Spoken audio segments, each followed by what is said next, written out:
ये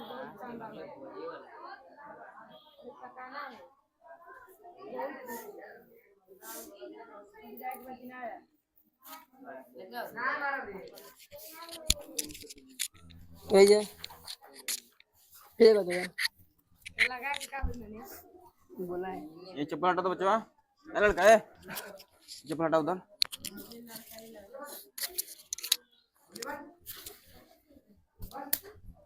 गर्मी होता ना हो बहुत ना तरी से हाथ लेके दो। वीडियो बनता रे कि खाली मोबाइल में? हाँ हाँ वीडियो बनता है, चिंता मत करो। देखो क्या होता गुड्डू तनी देख ले। हाँ होता आता ना हाँ ठीक बा। बेटा मोसिया और खतरनाक होता हाँ आज जाते कटवा हो काले गुई रही तो कहता कि ना। काहे कल ना हाँ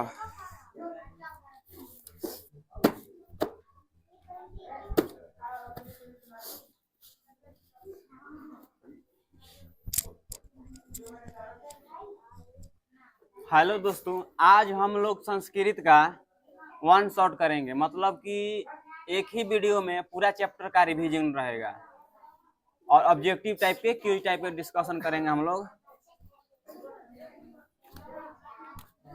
सुना जा सब चैप्टर खत्म हो गया तो हमनी के संस्कृत में पढ़ा दिल भाई।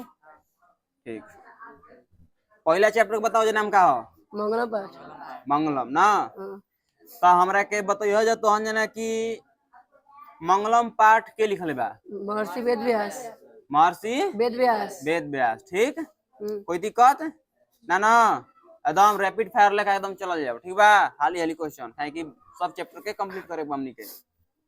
अब बताओ जा वेद को होला वेद चार गो, वेद को चार गो और बताओ जा कि वेदांग को होला 5 6 गो, वेदांग को 6 6 गो। ठीक, उपनिषद की संख्या का गो 108 गो, कगो 108 गो। ठीक बा। अब से बताओ तुम वेद को 4 गो, वेद को 4 गो आ वेदांग को 6 गो आ उपनिषद की संख्या को 108 गो। तीनों याद हो गई, कोई दिक्कत? चलो आगे बताओ जा कि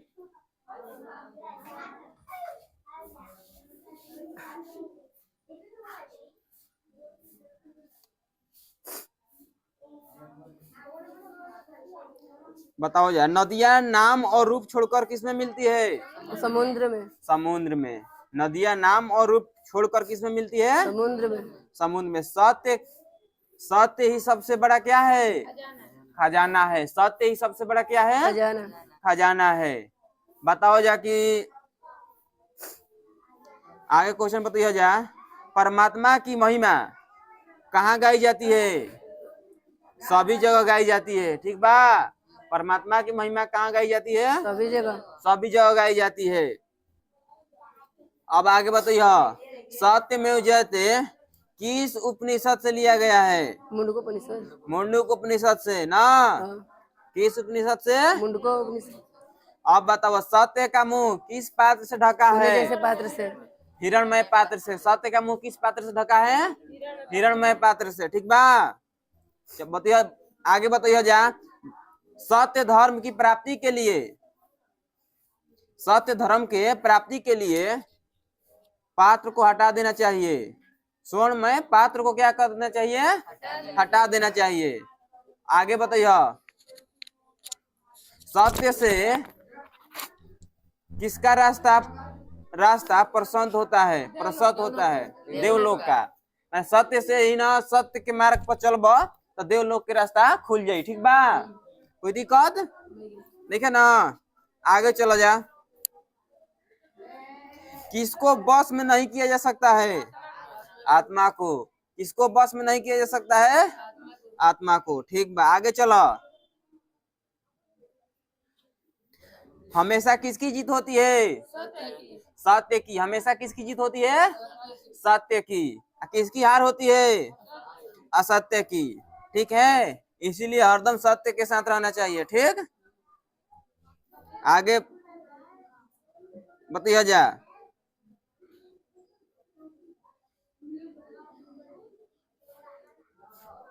किस उपनिषद में मोक्ष के बारे में कहा गया है? कंठोपनिषद से। कंठोपनिषद ना। आगे बताइए।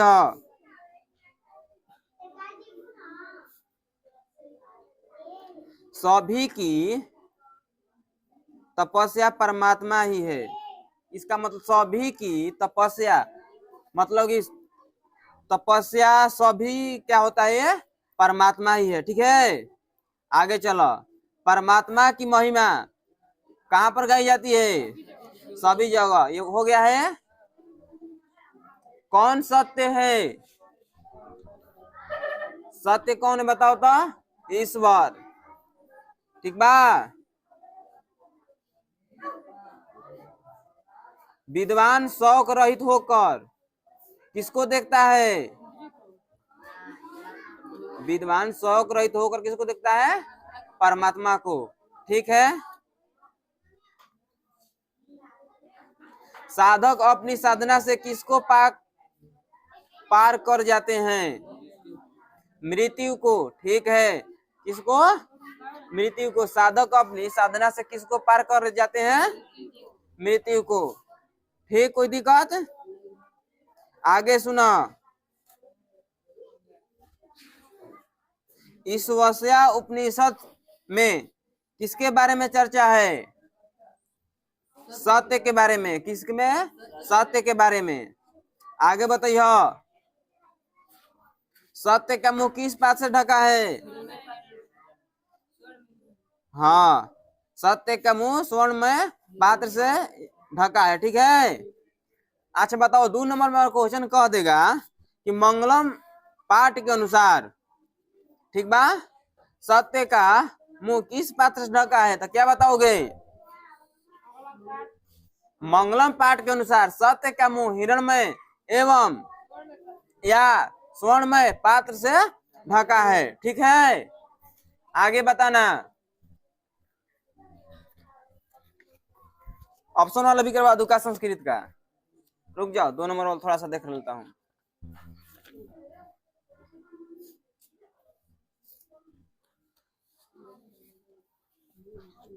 ये कैसा किया है तुम लोग?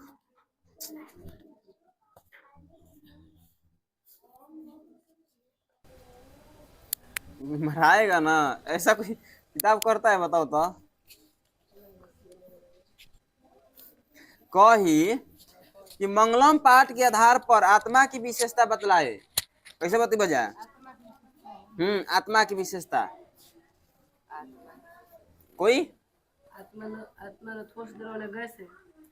ना रे, आत्मा हृदय रूपी भूखंड। मनुष्य के हृदय पे भूखंड छुपा रहता है। सबसे पहले कहिए जा कि मंगलम पाठ में ना कंठोपनिषद मंत्र से महर्षि वेद व्यास कहते हैं कि कौना हो? कंठोपनिषद मंत्र में ना महर्षि वेद व्यास कहते हैं कि आत्मा परमात्मा की अंश है। आत्मा क्या है? परमात्मा की अंश है। प्राणियों के हृदय रूपी गुफा में आत्मा बंद रहती है। ठीक है, क्या होती है? बंद होती है। आत्मा सूक्ष्म से भी सूक्ष्म और महान से भी महान है। इस आत्मा को वश में नहीं किया जा सकता है। बस, ठीक बा। तो मंगलम पाठ जहां तक से हो गल बुआ बुझाइल। हमनी के आगे चल लिया पाटलिपुत्र पर। ठीक बा, काहे की शॉर्ट में रिवीजन करे के हमनी के। तो बताइए जा पाटलिपुत्र बिहार की राजधानी कहाँ है? पटना। बिहार की राजधानी ये पटना शुरू से आप लोग पढ़ते आ रहे हैं। ठीक है, बहुत शॉर्ट में इसको निपटाएंगे हम लोग, और क्वेश्चन पूछते चलूंगा, आप लोग जवाब दीजिएगा। हाँ बोलिए जा। पटना का प्राचीन नाम क्या है? पाटलिपुत्र। क्या है? पाटलिपुत्र। आगे बताइए। हाँ, इसका इतिहास मतलब पटना का इतिहास कितना वर्ष पुराना है? 2500 वर्ष। 2500 वर्ष पटना का इतिहास पुराना है। ठीक है, अब बताइए, प्राचीन काल में पाटलिपुत्र किसका केंद्र था? शिक्षा का केंद्र था। किसका केंद्र था? शिक्षा का केंद्र था। आगे बताइए, पाटलिपुत्र का महत्व किस कालों में रहा है? सभी कालों में। ठीक है, आगे बताइए, मेगास्थनीज ने कहा है कि पटना की नगर शोभा देखने देखने में प्रिय है। किसने कहा है कि देखने में प्रिय है? मेगास्थनीज ने कहा है। ठीक है, आगे बताइए, तिलक और सरस्वती का कुल गृह किसे कहा जाता है? पटना को। पाटना को नहीं, पाटलिपुत्र को। ठीक है, पाटना अब ना, पाटलिपुत्र को ना कहा जाता था। ठीक, क्या कहा जाता था? तिलक और सरस्वती का कुलगिरी, मतलब कि बहुत से विद्वान आकर के पटना में ही आकर के ज्ञान अपना प्राप्त किए थे। ठीक है, अब पढ़े थे। आप सुनो आगे, पाटलिपुत्र नगर को इंद्रलोक के का समान माना जाता है। ठीक है, इंद्रलोक के पाटलिपुत्र जो नगर बहुए हमनी के बहुए ना राजधानी अब पटना करे के का कहल जात रहल? इंद्रलोक के समान माना जात रहल। बताओ कितना बढ़ रहल बात। अब देखो खत्म हो गई बा, खाली राजनीति चलत बा। आगे बताइए, पटना के उत्तर दिशा में कौन सी नदी बहती है? गंगा नदी। कौन सी नदी? गंगा नदी। गंगा नदी। गंगा नदी के बारे में बताइए जा, कुछ बताओ जा। गंगा नदी की लंबाई कितना बा? 2525 किलोमीटर। 2525 किलोमीटर। गंगा नदी कहाँ पर गिरेले? बंगाल की खाड़ी में। ठीक बा, कहाँ से निकलता है? हिमालय से। ठीक है, चला आगे, उन्हें ना जाइए, अपना विषय पर जाओ। गंगा नदी पर एशिया का सबसे बड़ा सेतु कौन है? गांधी सेतु। गांधी सेतु। ठीक है, आगे बताइए,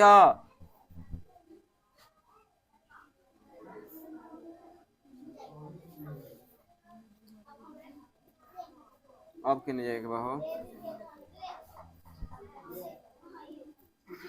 बताओ, भगवान बुद्ध पाटलिपुत्र को कई बार क्या किए थे?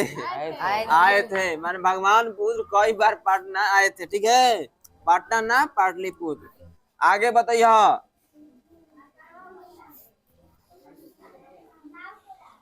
यूनानी के राजदूत ना किसके दरबार में ना, रुक जा, चंद्रगुप्त के दरबार में आए थे। कौन? मेगास्थनीज। ठीक बा, हाँ हाँ, कौन दिक्कत नहीं है। मेगास्थनीज को यूनान के राजा किसने भेजा था? सेल्फस ने। सेल्यूकस ने भेजा था। यूनान के राजा के रहल? सेल्फस। ए लड़का, हल्ला मत करो, तुम लोग हल्ला कर रहा है बहुत। अब सुना, मेगास्थनीज को यूनान के राजा किसने भेजा था? सेल्फस ने। ठीक बा, अशोक के समय पाटलिपुत्र का नगर कैसा था? प्रियदर्शनी। वैभव प्रियदर्शनी था। ठीक है, बताओ जा, काव्य मीमांसा के कवि कौन है? नहीं, राजशेखर। काव्य मीमांसा के कवि कौन है? राजशेखर। अब बताइए,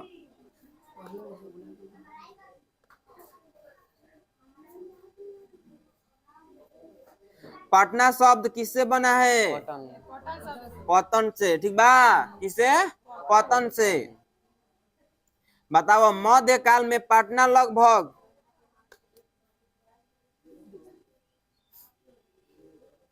वर्षों तक जीर्ण शीर्ण रहा था। कितने वर्ष तक? 1000 वर्ष तक ना जीर्ण शीर्ण रहा था। आगे, पटना नगर की पालिका देवी किसे कहते हैं? पटन देवी। पटन देवी को। पटना नगर की पालिका देवी किसको कहते हैं? पटन देवी। पटन देवी को। बताओ, गोल घर कहाँ बहुए? पटना में। बताओ जो गोल घर कहाँ बा? पटना में। पटना में। ठीक बा, गोल घर का निर्माण कब हुआ था? 1786 में। कब हुआ था? गोल घर के निर्माण कब हो रहा? 1786 में। आगे बताइए, गोल घर का निर्माण किसके लिए रखने बना था? बताओ तो। अनाज रखने के लिए। एक रील देख रहा था मैं, ठीक है, इसीलिए याद पड़ा। तो पूछा था पटना गोल घर किस लिए बना है? गोल घर बिरजा करके। तो पूछे, हम बताए कि वो कह रहा है कि ना अनाज रखने के लिए। बात बेवकूफ है तू, अनाज रखने के लिए नहीं, ये नाम लिखने के लिए बना है, देख लो कितना नाम लिखा है। तो वही याद पड़ गया, इसीलिए हंसी बढ़ गया। आगे देखो, बताओ जा। गुरु गोविंद सिंह सिख संप्रदाय के कौन गुरु थे? 10वें गुरु थे। इनका जन्म कहाँ हुआ था? पटना में। पटना में हुआ था। ठीक है, आगे बताइए। मुगल काल में किसका उद्धार हुआ था? पटना का। पटना का। ठीक बा, आगे बताइए। कौमुदी महोत्सव, कौमुदी महोत्सव किसकी तुलना मतलब आज कल जाला कमला? हाँ, दुर्गा पूजा के जैसे कौमुदी महोत्सव पाटलिपुत्र में मनावल जात रहा। जैसे एवना टाइम हमने दुर्गा पूजा मनावे नहीं जाना बड़ी धूमधाम से, डीजे बाजेला, घूमे जानी जा। ठीक बा, वो सही पहले कौमुदी महोत्सव रहल, ओकरे धूमधाम से मनावल जात रहल। ठीक बा, आगे चलिए। ठीक ज्यादा ना होके चाहिए। पाटल पुष्पों के आधार पर ही पटना का नाम पाटलिपुत्र रखा गया था। पाटल पुष्प था। ठीक है, वो कहा था पाटल पुष्पों के आधार पर ही पटना का नाम पाटलिपुत्र रखा गया था। ठीक है, कोई दिक्कत ना ना? बताइए आगे। पटना में का बहु है, बताओ जाता। गोलघर, तारा, हाँ। हाँ, उच्च न्यायालय, महावीर मंदिर, संग्रहालय। हाँ, कहेगा पटना के मुख्य दर्शन स्थलों का उल्लेख करें तो कहबा जा कि पटना के मुख्य दर्शन उल्लेख संग्रहालय है, उच्च न्यायालय है, सचिवालय है, गोलघर है, तारामंडल है, जैविक उद्यान है, मौर्यकालीन अशोक अवशेष है, महावीर मंदिर है और गुरुद्वारा है। ठीक है, ये सब पर्यटक स्थल है, जाकर घूम सकते हो। ठीक है, तुम लोग कोई दिक्कत ना ना? बताओ आगे। ऑब्जेक्टिव टाइप के हो गए तारा के पढ़ा देनी। ठीक बा, अब बताओ 2 नंबर वाला। पाटलिपुत्र शब्द कैसे बना है? 2 नंबर बताओ। पटना के आसपास पार्टी पुष्पों का खेती दिखाई थी। हाँ, एक बार हम बताते हैं, सुन लो। पाटलिपुत्र शब्द पाटल पुष्पों के नाम के आधार पर रखा गया है, ऐसा पुतलिका रचना में वर्णित है। ठीक है, पाटली का नाम ही आगे चलकर पाटलिपुत्र नाम से प्रसिद्ध हुआ। कुछ प्राचीन संस्कृत ग्रंथों में, पुराणों में पाटलिपुत्र का दूसरा नाम पुरस्पुर और कुसुमपुर मिलता है। का हो पाटलिपुत्र के प्राचीन नाम का मिलेला? बताओ जाता हमरा के। हाँ, ठीक बउए। आगे ई बताइए जा, प्राचीन ग्रंथों में पटना के कौन कौन से नाम मिलते हैं? अभी बतिला है, पुष्पपुर और कुसुमपुर। ठीक है, आगे चलो। कौन कौन विदेशी यात्री पटना आए थे? बताओ जा। मेगास्थनीज, फयान और ह्वेनसांग और ईत सिंह विदेशी यात्री पटना आए थे। ठीक है, कोई दिक्कत ना ना बुआ? आगे चलो जा।